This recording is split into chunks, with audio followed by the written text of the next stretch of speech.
Assalamualaikum warahmatullahi wabarakatuh. Halo Sobat Misteri Sunyi Mencekam. Ngomongin tentang pesugihan, memang tidak ada habisnya ya. Ada saja pesugihan apa aja. Dari mulai pesugihan babi ngepet, pesugihan kuntilanak, pesugihan tali pocong dan lain-lain, banyak sekali. Nah, kali ini kami juga sudah menyiapkan sebuah kisah nyata misteri tentang pesugihan, di mana seorang penjual es buah ini peningkatannya sangat, boleh dibilang tidak wajar gitu ya. Langsung meroket. Jadi hanya dalam hitungan bulan saja penjual es buah itu sudah kaya raya. Nah, seperti apa selengkapnya? Simak saja kisah nyata misteri yang berjudul Pesugihan Penjual Es Buah.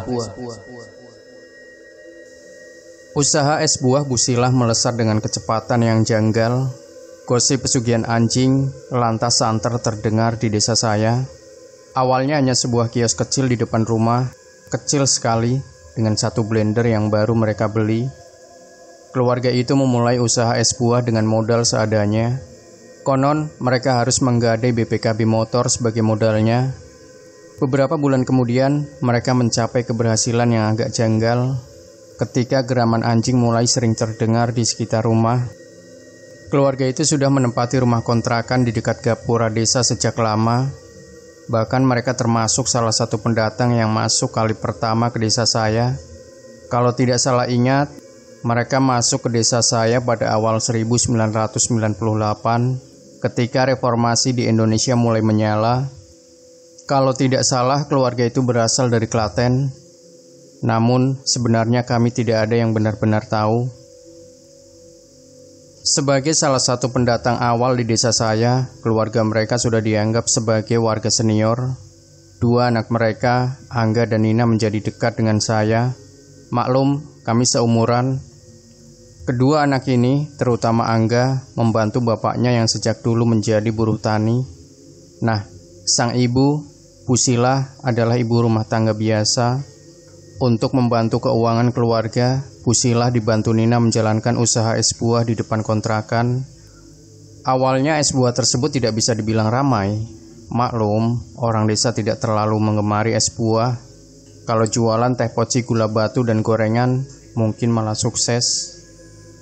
Mereka berada di bawah garis kemiskinan, setidaknya di atas kertas catatan dari kecamatan yang berisi daftar keluarga penerima bantuan. Meski serba pas-pasan, keluarga itu memelihara seekor anjing berwarna hitam. Mereka tidak memberinya nama. Namun yang pasti, ia anjing yang lucu dengan mata berwarna putih kehijau-hijauan. Kami di desa memanggilnya Jing, sebuah panggilan yang bisa kamu artikan sebagai makian. Makanya kami malah menyukainya. Mengharapkan penghasilan sebagai buruh tani untuk mengangkat keluarga dari garis kemiskinan tentu agak naif. Usaha es buah pun hanya sebatas penyambung agar hari ini bisa membeli tabung gas 3 kiloan dan bayar listrik. Kondisi itu yang memaksa Angga tak lanjut ke bangku kuliah. Nina tamatan SMP yang untungnya menjadi anak yang rajin dan sangat menurut kepada ibunya. Sebenarnya kondisi keluarga es buah itu nggak jauh berbeda dengan kondisi warga di desa saya. Banyak yang masih di bawah garis kemiskinan dan menganggap BLT yang gak seberapa itu sebagai berkah dari langit. Sebuah kondisi yang membuat saya sangat bersyukur. Bapak saya masih sanggup mengantar saya ke bangku kuliah dan kini bekerja dengan lingkungan yang jauh dari kata beracun. Oh ya, sinjing anjing tadi hidup dalam nuansa yang sebetulnya menyenangkan. Ia makan sisa-sisa nasi yang diulek dengan remukan telur rebus. Keluarga itu memeluk agama Islam. Namun mereka sayang ke sinjing anjing tadi. Pada awalnya itu pemandangan yang janggal, tapi lambat laun kami terbiasa juga. Kalau tidak saya mencatat, kios es buah Bu Silah hanya ramai di 2 minggu awal. Setelah itu sepi. Suara blender untuk memasak, minuman sasetan juga sudah jarang terdengar. Mungkin anak-anak di desa terlalu patuh kepada larangan untuk gak jajan sembarangan yang pernah tenar dengan sebutan es terus. 2 bulan setelah membuka kios es buah, Bu Silah sudah mulai jarang terlihat di kiosnya. Hanya Nina yang setia menunggu sambil memandang hamparan sawah hijau yang digarap bapaknya. Mungkin dia sedang membayangkan sawah subur itu milik bapaknya. Kelak, ketika panen, dia bisa membeli ponsel seperti kawan-kawan sepermainannya. Masuk bulan ketiga, secara tiba-tiba suara blender rutin terdengar dari pagi sampai petang. Sementara itu kios es buah Bu Silah tak pernah sepi. Bahkan deretan motor yang parkir kini tertata rapi. Seakan-akan ada tukang parkir yang merapikan kendaraan para pelanggan. Bagaimana bisa? Tidak sampai 1 tahun kemudian, kios menyedihkan itu menjadi ramai. Tepat pada saat itu juga, si anjing menghilang. Nina sedih sekali ketika menceritakan kejadian itu kepada saya. Angga bersikap biasa saja. Dia memprediksi si anjing pergi ke desa sebelah demi mendapatkan makanan yang lebih layak untuk anjing seusianya. Selepas kios es buah menjadi sangat ramai, Bu Silah masih jarang terlihat berada di kiosnya. Makanya Angga yang awalnya membantu sang bapak kini mendampingi Nina di kios. Oh ya, kios kecil itu kini sudah lebih besar. Bahkan si bapak menggabungkan 2 kios menjadi 1 untuk memberi tempat yang lebih luas kepada buah-buahan yang menjadi bahan jualan. Untuk memberi tempat yang lebih luas kepada buah-buah yang menjadi bahan jualan, Bu Silah sendiri hanya sesekali terlihat menengok kiosnya. Biasanya dia terlihat di ujung sore menjelang petang. Kadang dia hanya keluar ketika matahari sudah benar-benar tenggelam. Dia membantu Nina membersihkan sampah, sisa-sisa jualan yang kini semakin menumpuk. Malam harinya, keluarga itu tidak pernah lagi keluar dari rumah. Si bapak sudah jarang datang ke arisan RT, apalagi ronda. Sementara itu, Angga yang kadang ikut saya menghabiskan waktu di angkringan dekat lapangan, tak kelihatan juga batang hidungnya. Kalau Nina sendiri sudah sejak lama jarang pergi main di malam hari, sebuah kebiasaan yang sebetulnya agak saya sesalkan. Satu kejanggalan terjadi ketika para pemuda mengitari desa untuk mengambil jimpitan berupa uang receh ketika meronda. Jadi, setiap melintas di depan kios es buah itu, suara geraman anjing selalu terdengar. Selalu. Artinya, para pemuda selalu mendengar geraman anjing.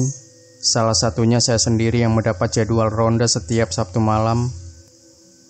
Karena terlalu sering mendengar suara geraman anjing di dekat kios es buah, sebagai warga yang baik, kami melaporkannya ke pemilik kios. Namun si bapak justru menghardik kami. Dia menyuruh kami untuk tidak mengurusi hal-hal absurd, mengingat si anjing sudah lama menghilang. Satu pemandangan ganjil terjadi malam itu.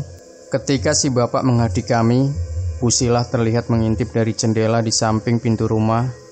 Kami bisa melihat dengan jelas matanya yang seputih marmer dengan semburat warna hijau. Namun, malam itu tidak ada suara geraman anjing terdengar. Hiburan bagi orang desa itu terbatas antara ngobrol sampai bosan di pos ronda atau angkringan dekat lapangan desa. Yang paling ramai kayaknya hanya ketika ada pasar malam. Ini sebuah kondisi yang ideal menyebarnya gosip-gosip murahan dan biasanya jauh dari kebenaran. Namun, kala itu, gosip soal es buah dan pesugihan anjing terdengar sangat dekat dengan kebenaran. Sebenarnya orang-orang desa tidak terlalu memusingkan soal pesugihan. Asal tidak merugikan atau mengganggu warga tentu saja. Mereka sudah lelah dengan kemiskinan dan memilih bersenang-senang dengan cara sendiri di kala malam untuk melupakan segala kesulitan. Namun sekali lagi, penampakan Bu Silah malam itu sungguh sayang kalau tidak menjadi gosip terbaru. Ya, karena itu hal baru di desa kami. Sejauh yang saya tahu, gosip ini sudah menyebar sampai ke desa sebelah. Maklum, sejak kios es buah Bu Silah menjadi viral, konsumen mereka datang dari desa-desa sebelah. Justru malah lebih banyak orang luar desa yang jajan di sana. Anehnya, semakin besar kios es buah itu, justru semakin ramai dan tidak ada lagi yang peduli. Asal enak dan murah, orang desa memang gak akan terlalu menjadikannya masalah. Kalau Anda membayangkan ini cerita horor, di mana tumbal pesugihan mati mengenaskan, maka Anda sangat salah. Ini adalah salah satu kenyataan di desa, ketika warganya hidup di bawah garis kemiskinan. Betapa kemiskinan meniadakan akses informasi dan mendorong manusia ke tepi jurang kepasrahan. Ketika cerita ini tayang, berarti keluarga itu sudah pindah dari desa. Ya, belum lama ini mereka membeli sebuah ruko di kota. Mereka akan tinggal di sana, sekaligus melanjutkan usaha es buah. Saya tidak tahu apakah pesugihan anjing hitam itu masih mereka bawa juga. Yang pasti, suara geraman anjing masih terdengar di kala malam di dekat bekas kios legendaris itu. Saya hanya khawatir apa yang terjadi ketika si anjing itu lapar dan memutuskan bahwa warga desa adalah makanan yang terlalu nikmat untuk dilewatkan. Itu saja. Demikian Sobat Misteri Sunyi Mencekam. Jangan lupa berikan komentar Anda, like, share video ini, subscribe channel Sunyi Mencekam, dan kembali nantikan cerita-cerita misteri terbaru dari kami. Wassalamualaikum warahmatullahi wabarakatuh.